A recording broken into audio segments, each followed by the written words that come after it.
Hey guys, today in this video, I'm going to tell you how to delete your Facebook account. So without much ado, let's get straight to the video. The first thing that you need to do here is you have to open Facebook application on your iPhone. So let's open Facebook application and then I'm going to tell you the steps that you need to follow. So here you go. And then what do you need to do?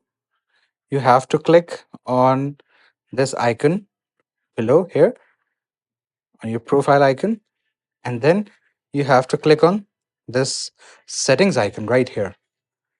Once when you do that, you can see there's this option of see more in account center. You have to click that, and then you need to go down and click on personal details. Here you can see there's this option of account ownership and control. You need to click it, and here you can see there's this option of deactivation or deletion. You have to click that, and then you have to select the profile, and you have this option of either deactivating your account or deleting your account. You can either deactivate or delete if you want and click continue.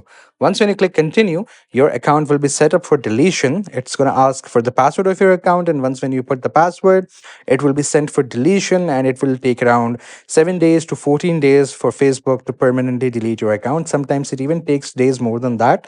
It even takes 1 month or 2 months sometimes if there's any complication, but the standard timing is 14 days to 7 days. So after that, your account will be deleted, but you have to make sure you never log in again, because if you do, then this process will be reset and then you have to do all of this again.